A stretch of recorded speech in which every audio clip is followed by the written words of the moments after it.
we're going to go ahead and move on to the next item, which is item number 4, announcements and presentations. Item A, receive presentation from the police chief regarding 4th of July safety.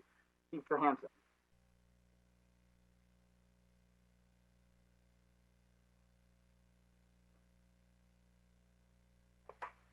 Thank you, Mr. Mayor. Sorry, trying to get unmuted while switching over to my PowerPoint, so it always takes a minute here. No problem.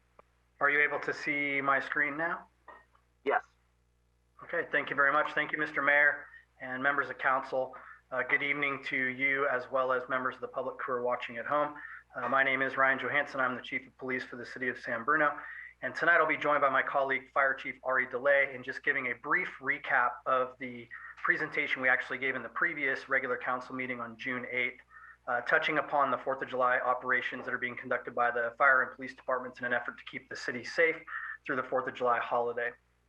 Actually, I will transition here to the first slide and turn it over to Fire Chief DeLay, who's got the first couple of slides.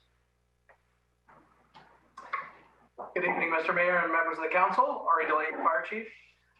So for the 4th of July celebration and season there, we're going to have an extra engine company on duty for the day of the 4th. We're going to utilize the Type 6 Cal OES light brush truck to provide that service. We're again going to have all of our fire prevention staff on duty, and we've developed a joint fire and police public service announcement highlighting some of the important safety tips for the 4th of July holidays. And then just to recap, we've had a mandatory meeting with all this safety meeting with all the booth operators that sell fireworks here in the city of San Bruno. So those have taken place already. If we can move right along.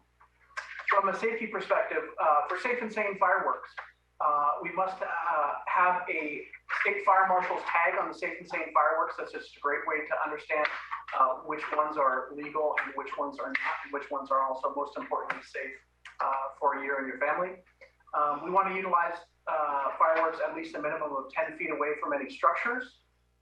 We don't want to use it near any flammable materials, specifically grass and brush throughout our community. And it's always important to keep an extinguisher or a hose present or close by so we can go ahead and extinguish a fire if it did get out of hand at all by the residents. And we've had a few fires in the past that I recapped last time, but disposing improperly of fireworks, even if they are safe and sane fireworks, in a non-flammable container with a cover on it is very important. We've had some instances where they've been disposed of improperly, and they've started fires in garbage trash cans and also a couple of structures in the previous years. And with that, I think it's back over to Chief Johansson. Thanks, Chief DeLay. As mentioned, this is all material we covered on the 8th, so I'll be pretty quick in describing the police's response to the 4th of July, specifically our add-ons to our normal staffing and police services. Every 4th of July, we conduct a pretty robust outreach and communication effort to make sure the public is educated about the different laws pertaining to safe and sane and illegal fireworks use. We also take on the initiative of getting out into the community before the 4th of July and trying to establish preventative contact with previous individuals who've been cited or problem residences where we've had illegal fireworks use in the past. It's a list we maintain year over year, and we always make the effort to get out ahead and just kind of ask for compliance ahead of the 4th of July itself. We do conduct some enforcement details on an overtime basis before the 4th of July. This puts unmarked police units and marked police units out into the community canvassing for illegal fireworks use, and they will issue the $1,000 citations we'll be talking about in a moment prior to the 4th of July as well if they on view any sort of violations. Additionally, all of our staff is ordered into work the 4th of July, from dispatch to clerical staff, CSOs, and every single police officer, including myself, will be on duty on the 4th of July. And we'll be utilizing a variety of different techniques and tactics in an effort to keep the community safe, including the use of marked and unmarked units, bicycles, surveillance units, and all sorts of other tactics year to year.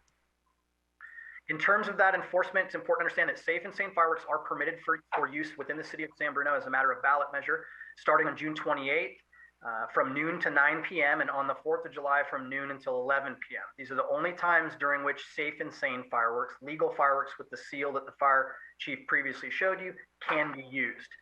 If you use fireworks outside of this time frame or in an illegal manner, you can be subject to the same $1,000 fine, which we'll talk about momentarily. Safe and sane fireworks are to be used on private property only and must be at least 10 feet away from any structures. They are not permitted for use in any public parks, public parking lots, on any school properties, or in any open space areas. And any misuse of safe and sane fireworks is not only dangerous and illegal, but can subject you to a $1,000 administrative fine.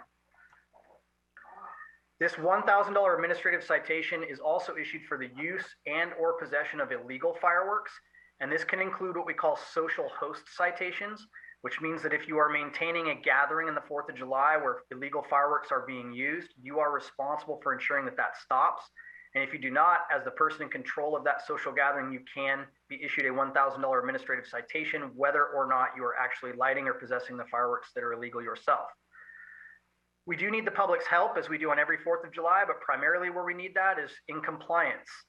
We are not able to be omnipresent, and so the only way to make the 4th of July truly safe and beneficial for all that are participating is to have the discipline not to use illegal fireworks, to only properly use safe and sane, and to encourage people you are gathering with and neighbors and friends and family to do the same. What we do not need is a lot of calls to the 911 or even the non-emergency line at the police department reporting illegal fireworks violations, unless that report comes with a very specific description of the location and the individual who is using the illegal fireworks. We are far more effective not sort of chasing our tails around town at the report that, oh, on my street there are aerial fireworks going off.